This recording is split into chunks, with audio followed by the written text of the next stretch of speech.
Okay, guys, today, this is Tea Time with Tony. My name is Tony Nordine. Today we got a guest, my friend and business partner, Max Higgin-Houser. We're gonna talk about sales, family, and vampires.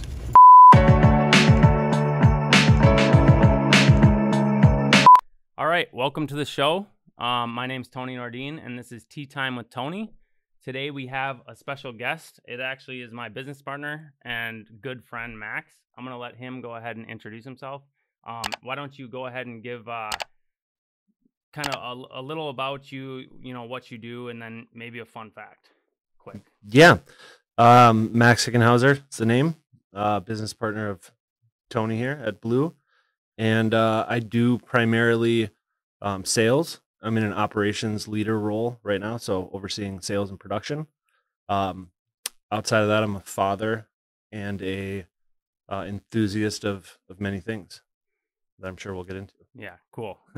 So real quick, I forgot to say the reason it's called Tea Time with Tony. We drink tea on the show.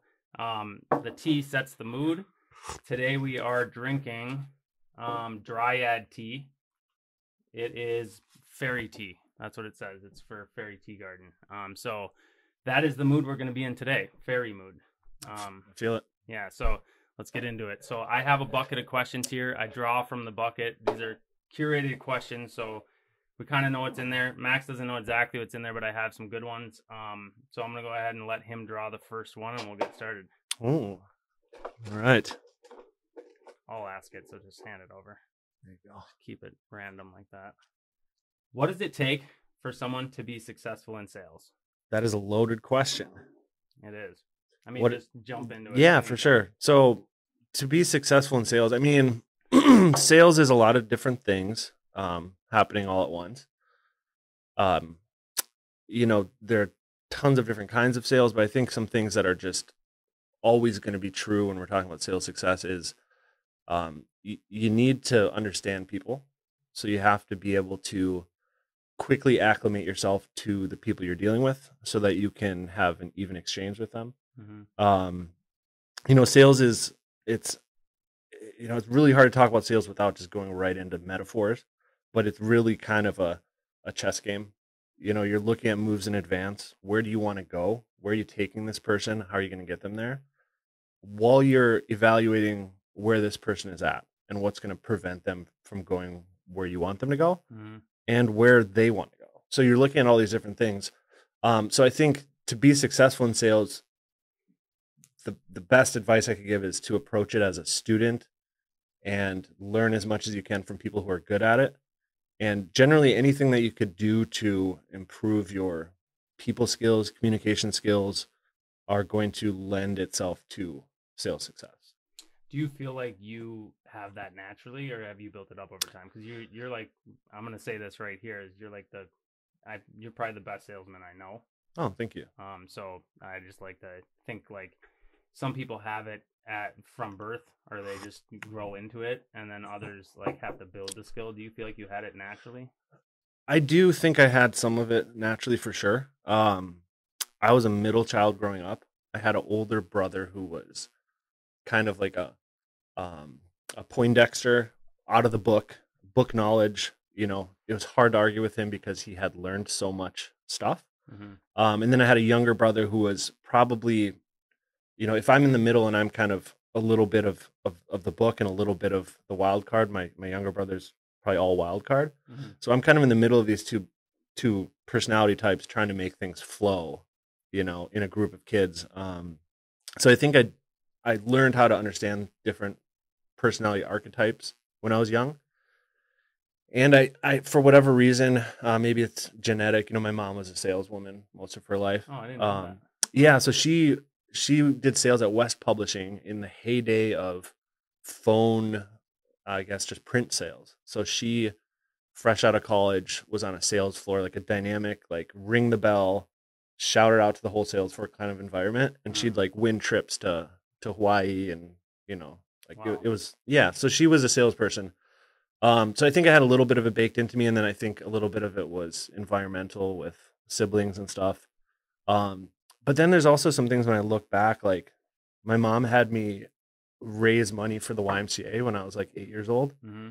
So I'd actually go get on the phone when I was 8. We'd go to this, I don't even know where it was, somewhere in Bloomington, I think. And I just know that if I went there, I got pizza. And then if I sold things, I got soda and candy. So I'd be on the phone, and basically the pitch was, there's some kids who can't afford to go to camp. I'm lucky enough to go to camp, but if you could help these kids go to camp, it would really help them, and it would really help me because I get candy and pizza. And you did this last year, so would you do it again? And that was kind of the pitch. And I did that for a few years. So I didn't even really know I was doing sales, but that was when I was like 8, 9 years old. So yeah, I think so. A little bit's baked in, a little bit was, circumstantial. What was your first sales role? I'm curious as to think of somebody who has like sales baked into them. Like what is their path to an actual sales role looks like? Yeah. Well, I think there's a big misconception. I think there's salespeople out there, and you might hear people say like, this guy's a closer, right? And to me, a closer is a salesperson. And if you're not a closer, you're probably somewhere between just a customer service role of some kind and a salesperson, because sales is about selling, right? Mm-hmm. So if you're not closing, then you're not really doing sales. So I think there are some roles I had when I was young in, like hourly positions that were called sales, but weren't really sales. I think my first exposure to it was probably College Pro, actually. Painting. Yep. So painting for College Pro. That being said, when I first wanted to buy, I think it was a pair of rollerblades before I wanted to get into skating when I was like 10, I went and sold lawn mowing jobs. It's like I was doing some stuff on my own as a kid. But I guess you were buying rollerblades like as like a so my blader. I didn't know that. yeah, cat's out of the bag. No, I mean, so little history here. My parents had 4 kids, kind of live the corporate American promise of stick with a company and work your way up kind of thing. My mom's a very creative person, so she found a way to do that while running a daycare at home. So she had a corporate job and she was running a daycare at home. So I had a lot of freedom growing up of being home with my mom with all these kids. And the reason I'm going here is because my parents working in that corporate environment kind of showed me what was waiting for me if I went down that road. And they built a good life for themselves, but it was really not what I wanted. It was a scary outlook to me. So I also wasn't given, rollerblades and skateboards and things like that. I had to go find a way to get them. And my mom would not really mentor me, but she'd say like, hey, if you want this, let's go see how much it costs and see what you'd have to do. And she'd usually give me a path to it. Like, hey, you could do the dishes for the next 12 weeks and get them. Or maybe you could try this. And I had a lawnmower, so I went and knocked on some doors and made some sales. And, when I had $60, I went to, I think it was Galleons, and got rollerblades. Wow. Did the same thing with raking and getting a skateboard. So I was doing some sales really loosely, like as a teen. And then College Pro was the first time I was ever exposed to like sales terminology, like trial closing, structured sales. Yeah, like a play that you're actually running to sell something. Cool. Yeah, it's really cool. Well, I asked a couple questions there, so I'll jump into the next one here. What is it? What is it gonna be? Okay. Okay, this is actually a good one for right now. 1 to 2 habits that will quickly increase performance. Let me think here. I want to give you a couple good ones. Yeah, because sales is very like you do this and you get this. So it's something that you can actually like change a couple things and then get immediate results. Yeah. So there's some habits where I don't know if these will be my final 2 submissions or of those 2, but you can give a couple. You can give. Yeah. Yeah. Let me kind of I'll start to see where it goes here. Just get into the weeds here. Yeah. So it's never a bad idea to like reflect on what you're doing and consider other options. So if I am looking at my sales process and I am trying to make something happen at a certain point in the process. For instance, let's say our conversation halfway through, I'm trying to get you to express a need for something that I have. I can look at how successful that's going and then consider trying it a different way. So I'd say, like, it's never a bad idea to review what you're doing, look at the success of it, and not just the sale itself. Am I selling? Am I not? But sales is a process, right? That you're going to repeat over and over and over again. So where is that process failing? Where is that process working? Why? What are other people doing? You're not the first one to do it, probably. So there's probably some other things you could try. So I would say constant iterations and reviewing. And it's kind of hard to do in a vacuum by yourself. So if there's other people you can talk with, but I'd say that's a good place to start. A good person for that feedback is your client. There's some ways you can extract some improvements in your process from your client themselves. Another habit, it's all a series of habits, really. Like, think if you had 2 sales reps that were struggling, or no, I shouldn't say 2, 1 sales rep. Mm-hmm. You can give them both the same piece of advice, but you had 1 sales rep struggling, and like, what would you first do to like try to improve their performance? Obviously, you'd have to look at what they're doing. And yeah. I mean, observation for sure, asking some questions, but this is the big thing, right? So I don't know who kind of pioneered this, but there's a term that you'll hear if you jump into any kind of sales training or coaching. You're going to hear terms like goal-oriented selling or things like that. People constantly talk about a step of the sales process as being locked in or achieved or closed, maybe. So I'm looking at things like the sale fell off here, right? Your money's maybe here, and your sale fell off here. Did you actually achieve the things that had to be achieved to get to the finish line or not? So maybe the habit is looking at those little things, like if you're on a football team, which is not my sport, but it's my understanding, like if you're going to have the run game be a strong part of your game, the run game is not going to win the Super Bowl or the game even. But if you don't practice the run game full speed with full contact, you're going to be soft when you need it. So like if to get to the sale, I need to engage the person and disarm them. And that's the platform for the rest of the sale. I can't do that 70%. So practicing that as a drill, like that one step, let's be 110% on that step, because then I know that that's not knocking the sale off. Mm-hmm. And you can get 110% and not sell with every step, and then you look at the process. So there's some different layers to look at, but I'd say, like anything that requires time to get good at, practice, revision, getting coaching on it, that kind of thing. So taking apart like the full process into little steps. What are the steps that get you to your goal at the end, and then looking at each step individually and how good am I at that individual step? Exactly. Yep. Okay. That's what I'd say you should be doing. Cool. Well, yeah, that's I think more than 2. I will. Next one, I'll let you draw. Okay. Cool. Maybe we'll just like roll them on the table and see which one lands. Yeah, you got an excellent crumpler, whoever is in charge of the crumpling. So I crumple them because then it's not just a bunch of floating pieces of paper. Like then they're like actually little beads that you pick out. Okay. Yeah. Makes it a little more random. Okay, yeah. How do you keep in a positive headspace when hearing more no's than yeses? So this might be a little bit of that nature nurture kind of thing too. So I'll tell you this, and you know this because you know me, but it's really hard to get me into a negative headspace. And that's probably one of the tools that I bring that makes me uniquely fit for something you got from childhood, probably. Yeah, and I don't know where I would have got it or how. My siblings don't have it. I think my sister probably does.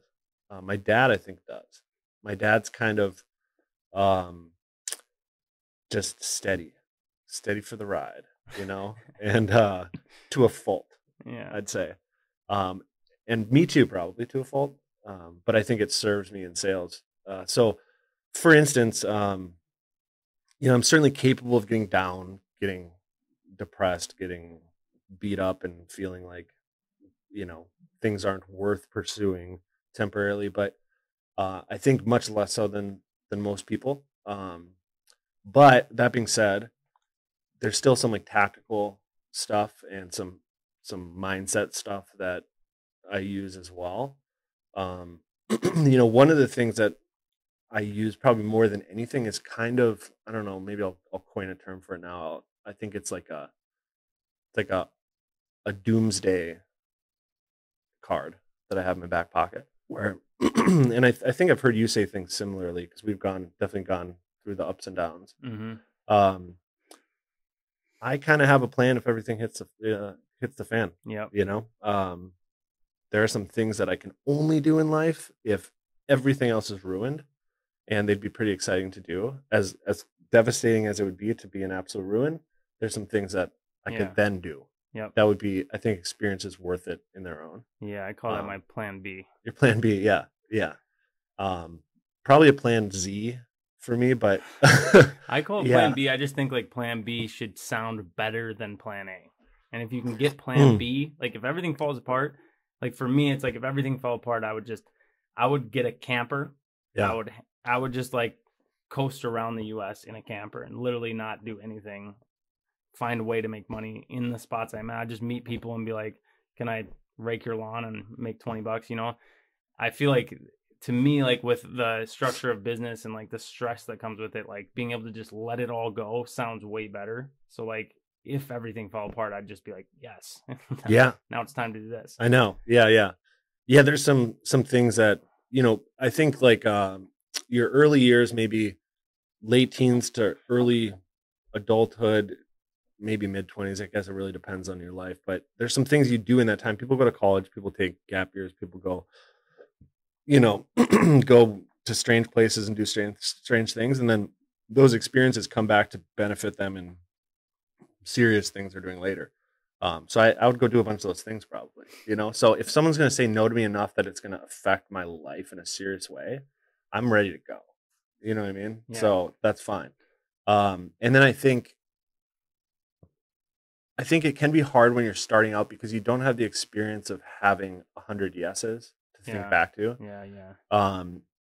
There's some things that subconsciously will affect your confidence as you go. Like just knowing that you've closed things that you were unfamiliar with in the past with bigger fish than you were comfortable with, under pressure, under duress, under bad conditions. Like knowing that you've done that just makes you feel a little better about getting the no because you don't internalize it. But I think naturally I don't internalize it. If it starts to feel like I'm talking myself out of that because it has nothing to do with me really. When I'm with a client, because I think the context of sales is where we're going with this, and I think if they're not going to buy from me and I'm not going to sell with them, that's fine. That's certainly not my first thought that's in my head when I'm doing the sale. So don't go into it that way. But if that's where it ends up, I'm okay with that. I'm not afraid to be back in my truck with the no. I think that gives you leverage too in the sale. For sure. It does. Yeah. And it's, you'll be doing sales. If you're a salesperson thinking about it, or I should say, if you're someone who's thinking about being a salesperson or you're new to sales, you've done sales, either good or bad already for many years in your life. Think back to the dates that didn't go to a second date. Think back to the sleepover you were asking your parents for that you didn't get. You've been doing sales for a long time. You've been getting no's for a long time. This is nothing new. Except you're getting paid now if you get a yes. Yeah, I think it's like you have to, if you can do whatever you can to stay in like that positive headspace. I call it stoicism, like just not letting things take you to the negative side, and then having faith that things work out, because that then ultimately they do work out. Whereas if you get stressed out and you're worried they're not going to work out, then most likely they're not going to work out, just because that's how things go. Like you carry vibrations with you, and that's what ends up happening. So like for you, like going out to the sale and hearing a no and just being okay with it and understand like that, then you sell more. You end up selling more just because you're not internalizing. And I think another interesting part about that is that for a lot of people, this is the first time they'll have that part of them exposed. So, if you went to high school and college and got a job, for the most part, if you're not in sales, there's not a ton of risk. If you're an employee working somewhere, you're not really risking much. You're going to get paid. You might not have a job tomorrow if you do a bad job, but you're going to get paid. There's laws to protect that you get paid for being there. So this may be the first time you're really feeling that vulnerability. And I think it's something that translates into everything in your life. So when I have new salespeople come in, you see this roller coaster they go on with the anxiety of feeling really, really good at first. They probably they think about the negative so little that they accidentally succeed. And then when they start to learn more and they realize that they don't really know what they're doing yet, this anxiety and this I see it, they just plummet. And a lot of people have never felt that before. So it's going to prompt you to start looking at things like mindfulness and how you react to things. Are you reacting, or are you being content and letting things happen? And I think, people in sales or otherwise, the better you get at that stuff, the more you can be the person you're meant to be and not be worried about stuff, right? Because there's too much to worry about. You got to find a way to get in the now. So I think sales is a unique way to kind of jump into the deep end with that. Yeah, and you kind of have to. You have to. It'll beat you down, and then you just won't. You'll just be you'll just be in a bad mood all the time. It goes two ways, really. And I like to think of it as people are ready or they're not ready. Like, I think everybody can go the correct path when it comes to this, but you get to that point where you feel failure, and then you're going to do one of two things, probably.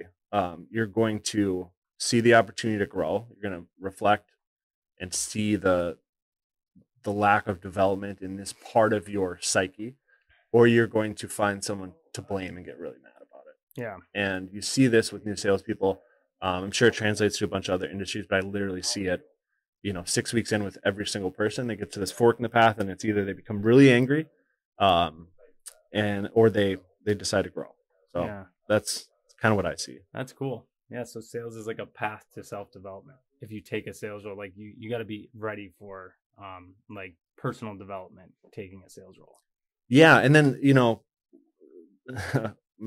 I'll say this too, is that there's some other forks in the road after that, some conundrums.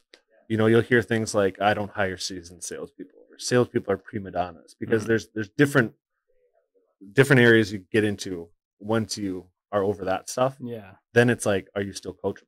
Yeah. Or do you think you're too much the man? And I feel like I've heard, at least from one of my friends who runs a company too, Bible, he talked about having somebody on who's took over a position in his company, and the guy is like unstoppable, seasoned veteran, but he's extremely coachable. Yeah. And like that, I think, is where you win as a sales leader, is like being able to be coachable, even though you have the history of sales behind, like a ton of history of sales. Yeah. So, I think so too. It's interesting. Yeah. Good for your friend. That's a good guy to have. Yeah. So, I think it's my turn. Oh, yeah. So, yeah. Let me read that. So what are we drinking here? I told you, yeah. It's fairy tea. Fairy garden tea. What is the flavor of fairy, though? Doesn't even say. Oh, here we go. Spearmint, peppermint, lavender, heather, cornflower petals, and cinnamon. Dry to tea. Drytotea.com. Cool. No sponsorship. It's not my usual drink, but it's pretty good. Yeah, I know. It's not. It is really good, dude. I'm out. Or no, I'm not yet. Okay, this is one I really wanted to make sure I asked. If you had to start all over today with everything you know, what would you do? Like, if tomorrow... Start over in the business sense? Yep. Okay. You had to start over 100%. Catastrophic event happens today in the business.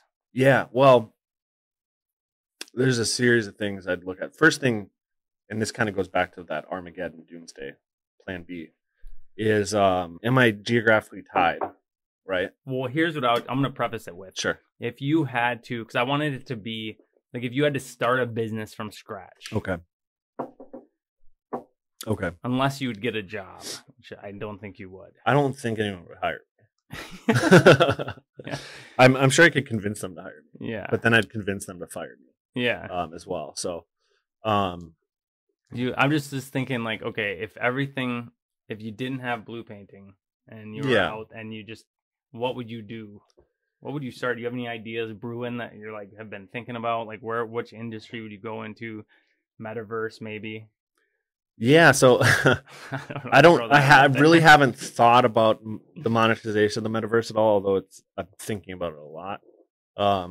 In other ways, I think if I had to start over, I don't have an answer for you in terms of exactly what it would be, but I would find a way to monetize my skills in a way that I could grow for sure. So I know that if I had to start over, kind of like Grant Cardone in his show, I forget what that's called, where he shows up in a state with nothing and make something happen. I know that I can sell things, so I would find a way to start selling things that can be done pretty agilely and quickly. A service that you know how to do would be pretty easy to get into. Something like painting or some sort of home service would be pretty easy to just start, because things that have the labor side or the production side, delivery side readily available. I know I could tap into a market of clients, and I could tap into a market of whatever I need to deliver it. We just have done that for so many years that I know that I could do it with other things. But I'd also be really interested in what I could do to create some sort of valuable attention in some sort of way. Mm-hmm. Watching the rise of like influencers and stuff like that.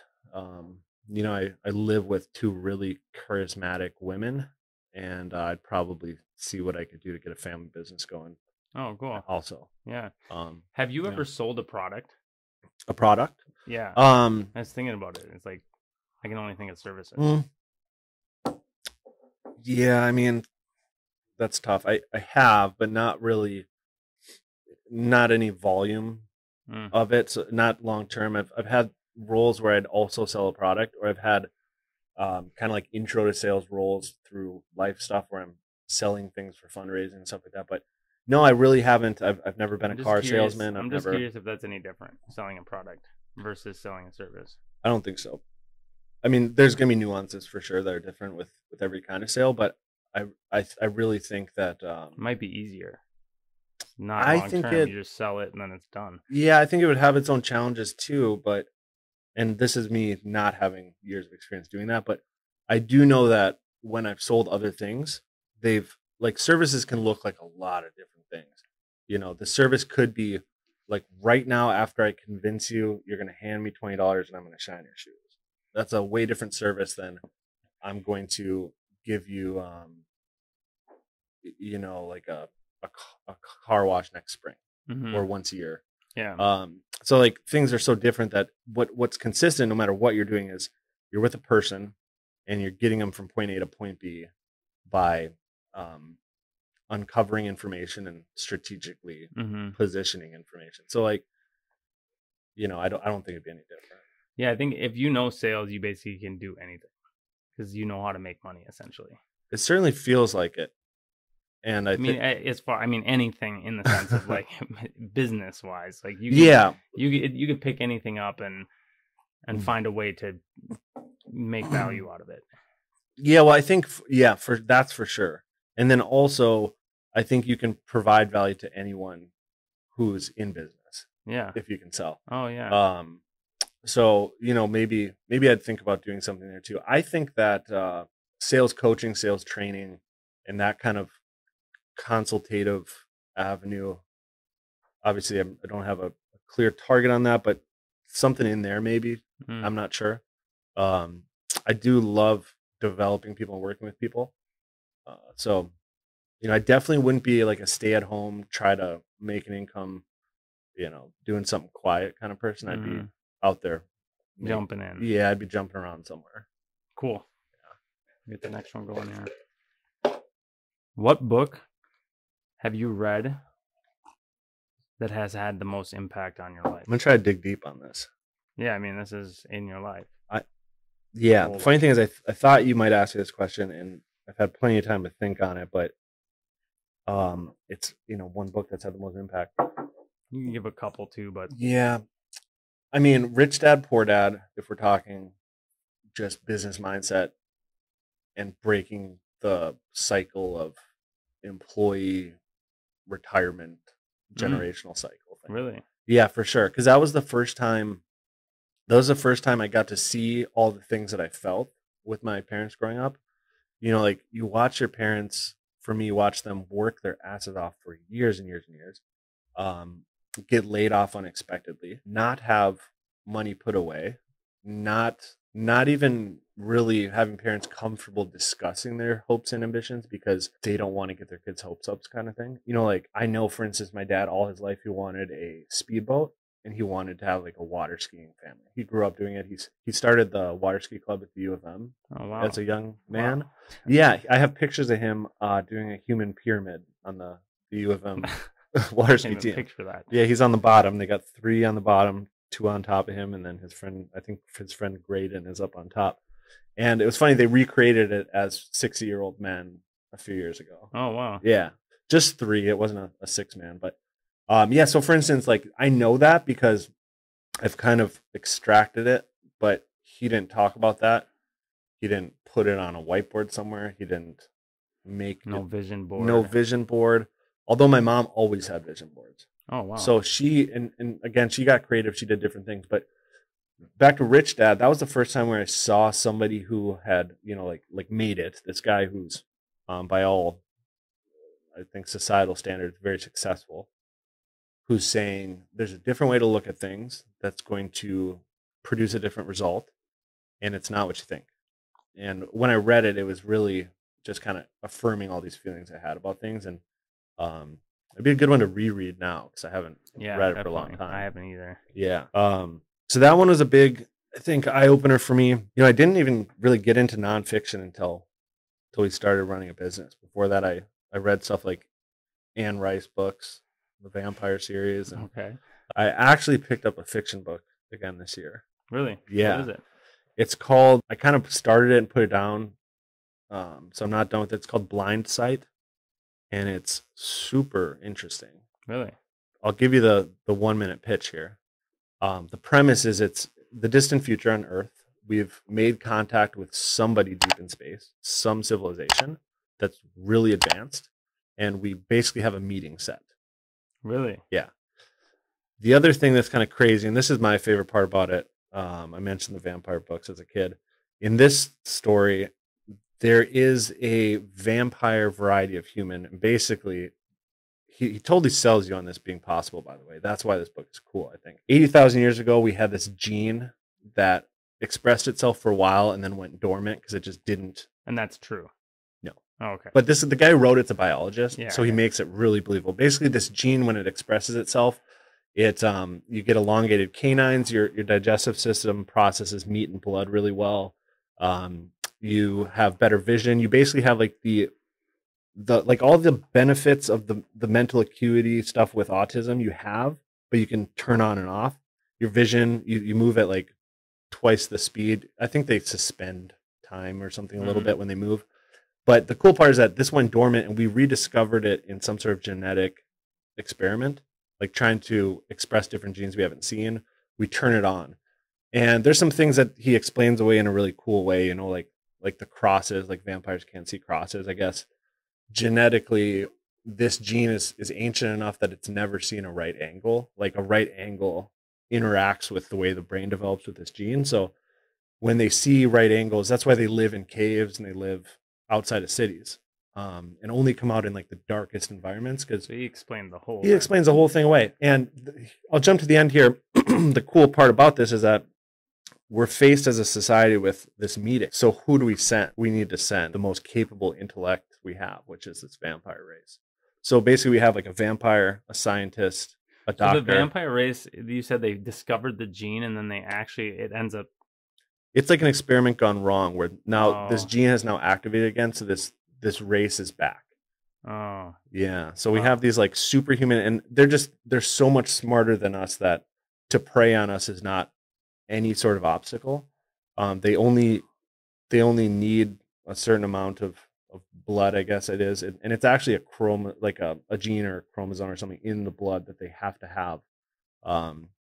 And yeah, it's kind of bizarre, but it's kind of fun reading Sounds fiction. good. Again. What's it called again? It's called Blind Sight by Alan Watts. Alan Watts. It's not Alan Watts. It's something Watts. I was gonna say. I want to say it's like an A Watts. Adam Watts, I think. Really? Blind Sight, one word. Blind Sight. Check it out. Yeah, so they're shuttling through space with this vampire who's agreed not to eat anyone. He doesn't really need to. They eat like once every 100 years or something. But the cool idea here is that you have this super intellect species with humans going to meet aliens and the anxiety that would ensue. Yeah, that sounds. How far are you? I'm like maybe a quarter of the way through. When did you start it? I actually started in the summer. Okay. So I haven't picked it up for probably 6 weeks. Okay. But yeah, so I was trying to get to. I was trying to see how quickly are you reading this? Yeah, I'm really not actively reading it. Now. Yeah, I better. Now I want to. Yeah, sounds good. I might have to get it. You should send me a link to it. Do you have it on Audible or do you? It's on Audible. Yep. Oh wow, I should get it. I have a couple free. Yeah, I'll tell you this. I don't read. What are they? Nonfiction? Fiction. No, they're fiction. Okay, I always get that messed. It took a while because the way fiction is a lot of dialogue. So you hop in and you're just hearing these conversations or describing scenes, and it's kind of like reading a screenplay, and it's weird when you've been reading nonfiction for 10 years straight. Yeah. But it's also just kind of like watching a movie really, really slowly. It's kind of fun. Did you listen to it like before bed and stuff, or would you just listen to it? Literally, you're driving, you're listening about vampires on the way into the house. So this was I actually a lot of people think I'm weird for this, but I don't listen to music in the gym, and I don't listen to music in the car like at all. I don't either.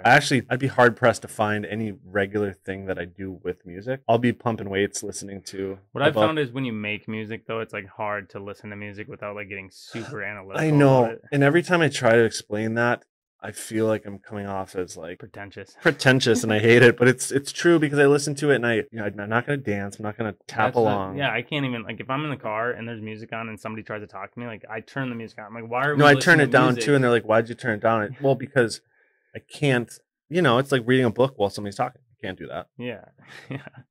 Yeah. So. Yeah, that's funny because that's exactly how I am, and I don't listen to it in the gym. I thought about it the other day. I was like, God, I should just put on some like old like Metallica or something and go to the gym. I do once in a while. I do, but then it gets way. I don't know what's wrong with me, but it gets way too cerebral right away. So like I'll listen to something like, for instance, I'll listen to like a Lil Wayne song or like something that's supposed to pump you up, and then the next song I choose will be a little less pump up and a little more, thought provoking, and then all of a sudden I'm listening to like an acoustic like cover of something that's like probably designed to put you to sleep, but it's just making me think about like a chord progression, and then like it's 4 minutes between sets and 5 minutes, and I'm like, what am I even doing here? So it's way too distracting for me to listen to. Do you ever do audiobooks? I primarily do audiobooks, in the gym. So in the gym, and then part of the gym for me, it's not a separate thing, is the hot tub. It's like part of the workout. Hot tub, sauna, steam, cold tub. So I'll take it in there with me too. The AirPods, and listen. I'm the same exact way. To me, it's like the best way of doing two things at once. The only time I can actually multitask is like when I'm like have an audiobook in, which is teaching me something. And then so like, I don't know, as a productivity, like I'm like obsessed with productivity. So trying to find the times when you can actually do two things at once, it's like very rare. I know. Yeah, and to that point, like for me, and again, this is where like it gets, I feel pretentious, but I imagine there's like a lot of people out there that feel this way, and maybe they just don't, I think we're outnumbered for sure. So it's weird. It's hard to tell somebody like, oh yeah, I did, movies to me are like analytical thing. It's hard to say that, but anything that I watch is either like educational or historical. Like to me, like I've been watching Speed Chess Championships on YouTube with commentary from grandmasters, and like I'm more interested, like to me what's entertaining is watching someone who's achieved like mastery at something. That's entertaining. So like if a musician is like a composer or a music theorist or a musician or vocalist who's like a specimen or a prodigy or a virtuoso or something, then it's super interesting to me. But it's hard for me. That's why like fiction is so weird to get into. Like I can only get into it because there's like this really interesting thing happening. Yeah. Yeah. So I don't know. Yeah, it's interesting because with movies, I don't know, maybe you are like this, but with movies, I can watch movies and be like into it like a consumer would be. Yeah. But I've watched movies with Bill before, and he's the exact same way I am with audio, where he's just like he can't. It's all about the set and like the lights and like this and that. He's like, you can't watch it like a consumer. I don't even want to get to the point where I ruin movies because I've already ruined music. Yeah, maybe I got lucky with movies because I do the same thing with movies, but the thing that I do with movies allows me to still enjoy them. And I think just the way I think about it is I always look at it like I'm a really big horror fan. You know this, horror movies. I know, I can't stand them. Well, and here's why. I think, horror is just I think it touches on like a really deep emotional range. So like there's a lot of things that are horror or could be horror. It's a huge genre that kind of touches every genre. You know, like Bambi has a little bit of horror in it. Yeah, you know what I mean? So like what I always do is I'm looking at like, okay, this director, is he experienced? Do we know what we're getting? And then if we know what we're getting, what did he switch? What did he try? You know what I mean? So I'm looking at that. And then like I watched a movie where it was a first time director who was given like a $10 million budget and said, do whatever you want. It's like, can't wait to see what this guy did. You know what I mean? So I'm kind of thinking of it in the same way, but I'm also zoned out. Like it's still tricking me into thinking the ride. The actors are actually like people. I believe it. Yeah, for sure. Yeah. That's interesting. Yeah. How's your tea coming? I'm done. Oh, you done beat with me. mine. Yeah, we might have to get the kettle on site here so I can reload. It's over there. Don't do it though, because it's so loud. We can't do it. What are you doing to unplug these days? Funny you should ask that. You knew I was gonna ask that. Yeah, I did. I didn't know that. I told you I've been watching a lot of Speed Chess Championships. Yep. So I'm not like super familiar with like the whole circuit of how that works. I don't know if this is like tournament season or what. But I recently got back into chess. So I've been playing a lot of chess. I have the chessboard on my desk. I got this nice handmade set from Poland. You know, this is another example here where it's hard for me to unplug. Like I unplug and I want to do something that's going to make me better at something. I think I'm like more obsessed with mastery than anything else. Like have you read the book? No. Like something Laws of Mastery. I have it. It's by Robert Greene, I think, the guy who wrote Laws of Power. Okay. Whatever. 28 cool. Laws of Power. He wrote a book with 50 Cent too. Okay. Yeah, I'll have to get that from you. I have not read it, but I'm obsessed with mastery and like I love to watch people who are great at things. Watching LeBron James in 2013 was so exciting, and I don't care about basketball at all. What I found is just you get into anything deep enough and it's capable of just taking you know, to become an obsession. Yeah. It's like there's certain things that I've kind of chosen to get into, like chess. I recently decided I want to get into chess and start playing more. So I've been training basically in chess. And chess is super cool because it's kind of like there's some other games that are similar to it, I'd say, but there's no chance. It's not a chance game. I don't really like playing chance games. No, it's so strategic. It's so strategic. So you're sitting opposite of someone with the same pieces who are allowed to make the same moves, and you're one at a time going to make one move. The only advantage is that one of us is going to go first. So if you go second, I think I still think it's a zero-sum game, even though you can tie, because if you're going to go second and tie, then I think you win. Not technically, but the person who goes first should win if you're both equal. So it's a zero-sum game that starts over every time.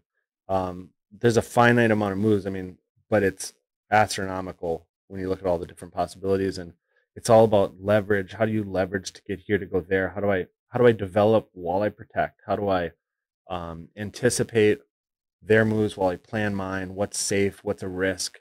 Will they risk? So it's just this peer game where the pieces never do anything different. I'm never going to be able to invent something that you couldn't have imagined me doing. The rules haven't changed. Yep. So it's not like Uno where you might get the skip me turn. It's going to be fair every time. We're going to go mano a mano and see what we can do with the same exact resources. So it's different. Like football's like that, but you could draft a superstar. Yeah. I have 2 rooks, 2 bishops.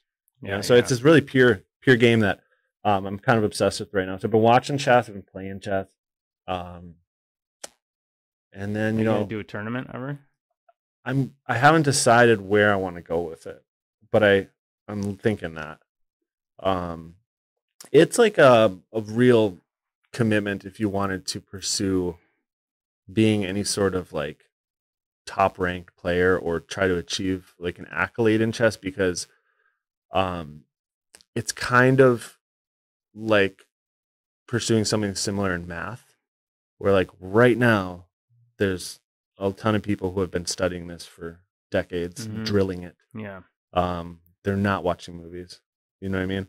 So, but I would do it for fun, for sure. Kind of like maybe as part of a fitness goal, someone might say, I want to compete in a fitness show for fun. I might do something like that. But then I think it's just cool. Like I had some older relatives when I was younger who were mysteriously good at things like chess. And like, I think it's cool to be really good at that game, because it requires some modes of thinking that don't really, especially now when we're all just like watching YouTube and people are on their phones all the time. Like it requires you to really slow down and think a different way. And I would like to pass that on to people. I play with my daughter. And that's the other thing to unplug is, I'm a family man after a certain time most days. And, I actually played Uno last night. Oh, wow. So, yeah. So a lot of kid stuff. Uno's fun. Yeah, I had fun. Yeah. Surprisingly, I didn't think it would be fun, but does she play games well? Like she'll play all the way through, or is it like she gets halfway through and then wants to quit? No, she'll play all the way through. She used to do that. She's 6 now, and where she's at is like one of the rounds I won, and then my fiance Ava got second, and then Josie's, third or the loser, and she's still gonna finish the game. So she's gonna play and then say she won after she gets her last card down. So she kind of goes outside, makes her own things, but she's also like, it's cool now because she'll say like, yo, you were supposed to take 2 cards last turn. You're like, no, I wasn't. And she's like, +2. She knows the rules. So yeah, so she's like, she's respectful of the rules now. Like she understands that there's like the structure there. And we play chess too, which is cool. Does she play all the way through? Chess? Yeah. Really? Yeah. She confuses her checks and checkmates. I think like she doesn't. That's still impressive. It's age 6. I don't think I played chess until I was maybe 20. Yeah. And I had to trick her into learning how to play, because I really wanted her to play.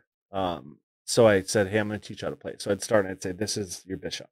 The bishop moves like this. And she would get impatient. She's like, no. And then she'd like move it this way. And I said, I use a little reverse psychology. And I said, how about you teach me how to play chess? Can you be my teacher? She likes to role play a lot. So she was like, yeah, today I'm going to teach you about the bishop. And I was like, the bishop moves diagonally. And she's like, the bishop moves diagonally. Wow. So I kind of like tricked her into teaching me, and then she learned by accident. And then I just have a chessboard set up all the time at home. So like she wants to play me all the time. Really? So we play a lot, and she knows the moves. Yeah. So she knows like if my rook's threatening her pawn, she knows it's time to move that pawn. And that's kind of where she's at. But she's going to be good. Like there's going to be a day where she's going to be better. I mean, I realized. That's crazy. There's a book I was reading. I think it's the Habits book. Did I tell you about the Yeah. Yep, about how to like strategically build and destroy habits. Yeah, the book's called Atomic Habits. Yeah. Have you gotten it yet? I wrote it down. It's in my notes, but no. So he talks about this person in there who he's testing the idea that like that you can teach somebody something. Like there's a lot of people who are born with skill of chess, for instance, and they become like extremely good at chess at a young age. Yeah. And what he wanted to teach is that anybody can, or he wanted to prove that anybody could learn a skill like that, like being virtuoso in music or something like that. Like it's something that it can be taught at a young, if they have the right circumstance at a young age. And what he did is, it's crazy that he did this, but he ended up having, I think, 2 daughters, and him and his wife were both in on this, where they just fed him chess. Constant. That's all they played when they were kids. That's all they played. That's all they knew. They competed chess. They went to a special school where they just played chess all the time, and they became grandmasters, like the youngest grandmasters ever. Wow. This is a while ago, but like he was proving, like a lifelong like science experiment to prove that like skills like that don't have to be born into somebody. Though there are some people like Beethoven, obviously, like who have just extremely talented skills that they just like were born with. But Yeah. like he was proven that like with chess that you can teach that based on like the atmosphere. So it's interesting to know like Josie will be good. She will be really good at it. Yeah. She keeps playing. Yeah, that's really interesting. And it's something I think about as a parent for sure. Because there's like, I think we all agree that, you know, like kids can learn a second language easier. There's things that like when your brain's still developing, Yeah. I think some of those connections are just, they're more readily available to be made. I'm not a you know, neuroscientist. I don't know exactly what's happening there, but that's really, really interesting. I kind of feel like that's got to be true. You know, I think there's some things like, Bo and I were talking the other day actually about how, you know, there's like something that some people are just, everyone's got something, you know what I mean? Like if you are, if you like, you know, everybody, you could be the first person that's not like anyone else, but a movie role is perfect for you. And now you're Danny DeVito. Yep, there you go. Danny DeVito and Twins. You know, who else could have played that? Right. So like if you're really tall, maybe you could develop the other skills to make you unstoppable in basketball or volleyball or something. But then I think there's things that have more to do with like mental acuity and brain, and that's where I think we don't really know. Yeah. You know, because we've designed this like the first 18 years of every American's life is going to look like this, and we don't really know like what if we all went to warrior school for the first 10 years, you know? Yeah. Like what would that do? So that's cool. Is that in that book that he wrote? You should read it. He actually had another part that was talking about exactly that, where it's like there's two people who are different sizes. One of them is Michael Phelps, and another one is somebody who ends up being like a really, really like known basketball player. I don't know who they are though, but that Michael Phelps has like, they're maybe both the same height, but Michael Phelps has like a longer torso, so like that's really good for swimming. And so he like had the right anatomy, but then also put in enough work because he worked nonstop to become the best swimmer and like win how many, you know, medals or whatever. So it's like you are born with something that you can use. Any like the person who maybe became, I don't know, maybe it wasn't basketball, but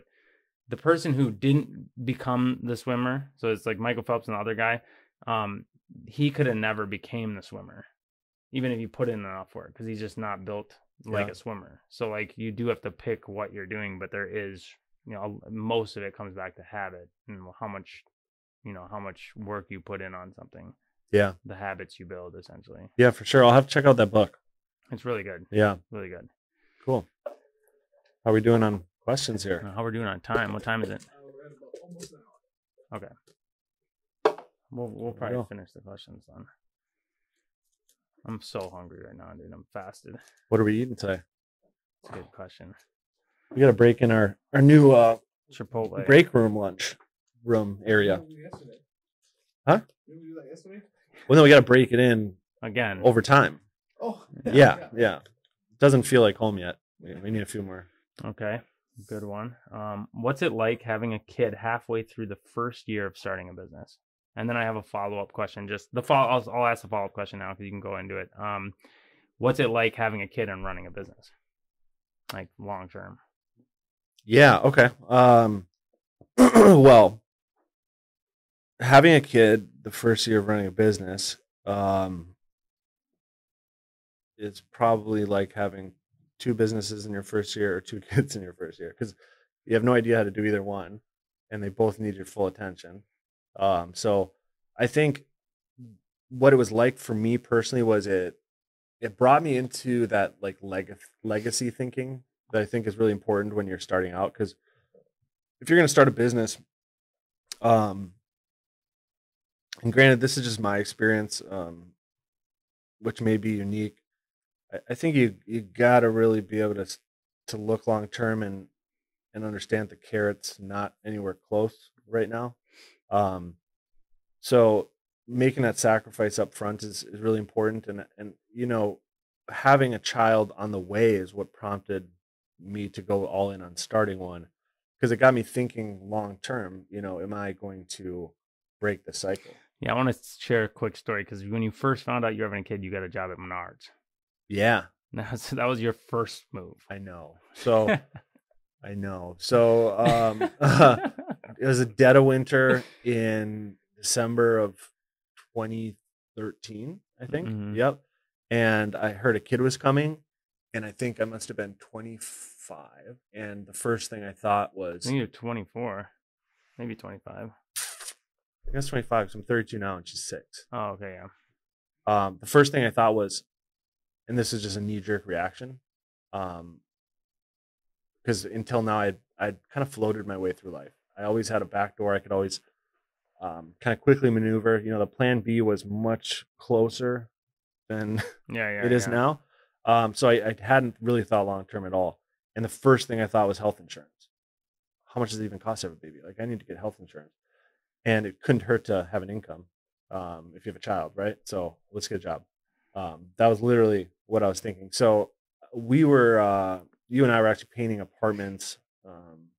We were doing these apartment turns, kind of getting cash. So it'd be like, hey, is there an apartment we can paint this week? Cool. That's like what, $800-900? Cool, let's do it. And then 10 days of no work. You know, so I thought it couldn't hurt to have a regular paycheck, and I got to get health insurance. So I went and got a job. And it was a rude awakening, to say the least. I still have, I was there for, I think, like 12 days. I still have nightmares once in a while about planograms. If you're familiar with that, what that is. No, I'm not. Good for you. Yeah, so quickly I was like, I can't do this. This is not going to work. Like, and I was thinking about the legacy too, of like, am I going to just fall into the same thing that my parents fell into? Do I want to end up in the same spot as them? And we fortunately started Blue, and I quit very enthusiastically.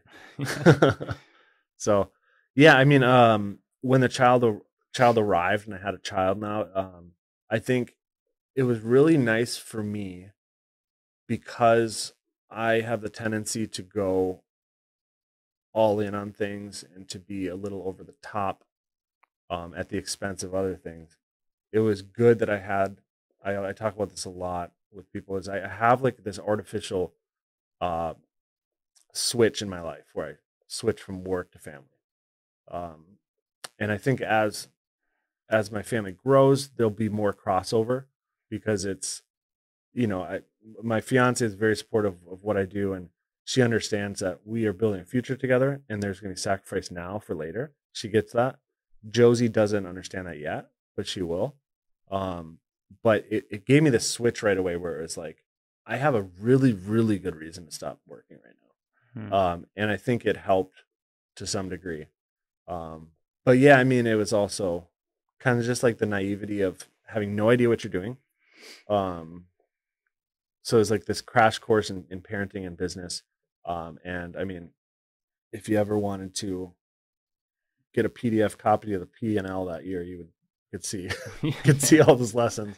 Yeah, it's interesting, because like, think about most people most people, when they know they're gonna have a kid, the last thing they're gonna do is start a business. Yeah. Well, yeah. So I think, like, they find out they're gonna have their first kid. They've had no real success in their life, and they're like, right, let me start a business. Yeah. Well, I think part of it too, and I gotta believe a lot of people get into things because they just, I think it's kind of even cliche. It's to say that if you knew how hard it was going to be, you would have never done it. Yeah. So I definitely was only looking 10 feet in front of me, and knew I was looking 10 feet in front, and I was looking 10 miles in front. Everything in between was just a question mark. Yeah. So it was kind of like what I've always said in my life to get into things, is that I'm down. Let's do it and see what happens. And I think if I would have known, maybe not. I talked about that earlier. It's actually Steve Jobs called it the reality distortion field, where it's like, you don't know what you don't know, so that's why you keep going. But then if you looking back, if we know like the last 7 years was going to be the last 7 years, I for sure would have been like, that's not worth it. I know. Yeah, there's a reality distortion field, and I don't know if this is the same concept, but my entire life I thought everyone was just lying all the time. Like if I went and asked someone, because like billions of people have had kids, like if I went and asked and said, hey, how's it being a dad? And they say, oh, it's great, it's really rewarding, I really am. Okay. Yeah. You know, the same thing with the business. Oh, it's really hard, you should plan, you should really maybe for you. Yeah, you know, like everything to me was just a joke. Yeah. And this is the first like rubber hits the road, and I don't know, I wouldn't do it any other way. I think it was, and you know, also I had at the time kind of a unconventional family setup where I wasn't really, it's not like I had a mortgage and I had firm roots. I had moved back from California like months prior. Mm-hmm. So I was really just putting roots back into an area I was familiar with. We knew we'd have some degree of success, you know? So I don't want to say it was like we risked it all, but yeah, it was turbulent times for sure. Yeah. Yeah. And then having a kid, because obviously we run the business together. I don't have a kid, so like I'm extremely flexible. And Yeah. And then like you have had to been tied to like, you know, going home at a certain time, having other responsibilities that are just, no, I'll say more important than the business, outside of the business. And then coming into the business where it's like stressful, there's a lot going on, it becomes the most important thing during the day. Yeah. And then going home and having something more important, you know, with all the stuff that life stuff that you've gone through too and stuff, you know. So like Yeah. what is that? Share a little about like that, your experience with. Yeah. Well, I could talk for hours about all the positives and how great it is. I think part of what I was destined to do was to be a father. And there's a lot of different reasons I feel that way, but it's definitely like, you know, and I would say this with no hesitation here. I'm just trying to think of the right words to craft it because I'm speaking about something so important to me. I want to say it right, but I have no greater service or honor than being a father. Like that's how it really feels to be in that role. For a lot of different reasons that you can explain away, and then some that you can't. Some that are just you feel, and that's where I think when you ask somebody, they can say the most beautiful things, and you're still gonna, you know, you're still you're just describing the sun. You're not looking at it. Well, yeah, it's like taking a picture of something or being there. Right. Two completely different things. Right. So, I could go on and on for that, but I think the more interesting part is maybe like the challenges of it and stuff like that. And I think, you know, there's some challenge to, I think, and again, I'm equipped for this, but the mindset switch, I imagine, could be much harder. If it was harder, I don't know if I could do it, but it's very, very difficult sometimes to have, you know, these overlapping responsibilities that seem to be, kind of do or die on both ends. You know, it's like, how do you choose between handling something here or there? And it's something that takes a lot of planning, and if you don't plan, you're going to just have a really hard time. Mm-hmm. So it kind of forces some development there too. You know, like for instance, if I could describe it, like this morning, for instance, there was something going on in the work world. There was something I was behind on getting done. And then also I'm getting my daughter out the door. And you know, some mornings it's hard to get your child out the door. And it's kind of like if, you know, you're at home, you don't have a child, you're taking care of things. You know, it's like if all those things had a personality and pushed back. That's kind of what it's like when it's hard. Yeah. Right. So like if you had to do your laundry, but your laundry was going to fight you verbally and physically, that's kind of what it's like when it's tough. Yeah. So you have that going on. So I'm battling to get her to get to point B. We're at point A. I'm trying to get her to point B. And that's a live interaction. I got a live human being here who I'm responsible for, who I have to get to point B. And there's no pause button. You know what I mean? So like, whereas with work, so, you know, it's the overlap can get tough sometimes. Beginnings and the ends of the day are kind of where I feel it the most, where like I have to stop this and go do that. It used to be a lot easier because I think I'm getting to that range now where she's getting a little more independent, and I can have a little more flexibility there. But yeah, I mean, it's challenging for sure, but you know, it's so rewarding to me. Like I said, it's just kind of in my DNA. Like I was born to do this. And I mentioned earlier, like I'm more interested in mastery than I am probably, you know, like a dollar amount, and I'm more interested in legacy than I am in that too. So like raising a child to me Like it's really important when I think of my grandmother and her mother, knowing her story and knowing what she went through, and like that story is part of me and understanding it is part of me understanding how I create the next story, or at least the first half of it. So that's what I feel like I'm doing, and it feels incredibly important all the time. Whereas, you know, like the business, obviously there's things that are more important than others. Yeah, you yeah. know? So I don't know, I'm kind of rambling, but you know, it's No, I like that. It's really it's different. Really good conversation piece. Cool. We got one left in there. We'll put that on the table. All right. And then we'll do the fire round. Uh-oh. No, I'm just kidding. The live Q&A. Yeah. Yeah, with all our viewers out there. Advice to someone looking to get into sales. Call me. I'll train you. Really? Yeah. We'll talk. Seriously, like if you're in the Twin Cities and you want to get into sales, let's talk. If you have an opportunity and you're getting into it, then I would say, you know, be a sponge, be open-minded. It's something that is not like a lot of the things you've probably done. So go into it with an open mind. You know, there's certain, I think, to your point about anyone can do anything if they're exposed and, you know, if they work on it, like the potential is there. I think with sales in particular, there may be some barriers that make it not worth it for some people because of how uncomfortable it is. So be open to the possibility that you just don't know you're going to be really good at it yet, and stick with it, and talk to the people who have done it because they've gone through the things you're feeling.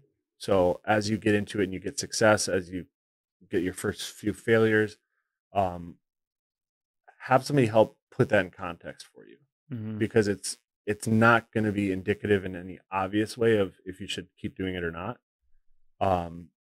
Even if you go and you sell 10 in a row, you might not be cut out for sales. Yeah. So I think if you can get any sort of context, it's a good thing. And then I think like anything, like if you were going to go learn a second language, or if you were going to go start a career as a first mate on a ship, you've never been on a ship, look at who you're jumping on board with. You know what I mean? Because I've heard of people going and working for really shady operations. I've heard of, you know, there's just a lot of different ways. If you have a bad like onboarding into sales, you might not end up sticking with it. Whereas if you go with a reputable company, or at least somebody you know and you trust, then you have a better chance of sticking with it. Yeah, and you know, like it's a really personal thing, I think, when you get mentored by somebody on something like sales, because you're bringing like emotion into it, and there is this like self-discovery and development journey that might not be there if you're doing accounting, you know. It'd be worth looking at who you're jumping on board with, who's coming out of that place, you know, and kind of assessing where you're going to go, because you got to put a lot of energy into it. You know, you don't want to go waste your time somewhere. But I never think it hurts, even if you do end up at the wrong place. You know, hopefully you can get something out of the experience, give it your all, and ask a lot of questions and do some soul searching. That's good advice. Yeah, so this one is there's no point in asking it. How did you get into sales? We already talked about that. All So right, we're gonna do one last thing here. Before we leave the show, that was the last question, just so you guys know. I want you to leave. I mean, you did just give advice, but like leave the audience with one thing. Just what one thing? You can think about it. Like people listening to it or watching it, what is one thing that you could tell them that would help them? Here's what I'd say. One thing that I think might benefit the widest amount of people, and this is advice for myself too. Whatever you're doing, I think it's worth looking at, especially if you're doing something that you're new to. And if you're doing stuff you're used to, go try something new. That's the first piece of this advice. Life's short. Go try stuff. Go see what things look like. Travel if you can. Try new career skills. You know, things like that. But if you're doing something new, I think a lot of times it's easy to run into it with your confidence from past experiences and miss out on a lot of learning. I think if somebody's done what you're doing before you, try to get their experiences and leverage them. You know, we all get to live our life one time. Nobody comes back and does it 9 times in a row. Because if we did, then you'd see them setting up for success right away, positioning themselves, and it'd be really clear how to do this thing. But we all have one chance to look at the people who've done it before and try to extract something. You know, I don't think there's any right or wrong way to live your life. If you're in business, cool. Me too. If you're not, I'd probably somewhere there's someone who's not in business who's doing something I maybe should be doing instead. Let's talk. You know, like, don't close any doors. Life is short. Let's have a good one. So just try stuff. Yeah, try stuff, and you know, don't feel like you're cornered, whatever you're doing right now. And take experience from the people that have. Yeah. I mean, it usually starts. I'd say if you're feeling discontent or something like that, don't think that that's permanent. Yeah, you have the ability to get out of that and make a move. Yeah. Cool. Well, that's all we got here today. So that's Tea Time with Tony. One thing I want to say is next show we're going to have, I don't know who we're going to have, but if you want to post some comments in the comment section about questions that we're going to ask, general business questions, anything you might have, we're going to leave Max's number down below. If you want to get into sales, go ahead and give him a call. We are actually hiring salespeople right now. So yeah, that's it. We'll hop outside and do our exit intro, and we're going to do it good this time. So awesome. Thanks for having me. Yeah. It's fun.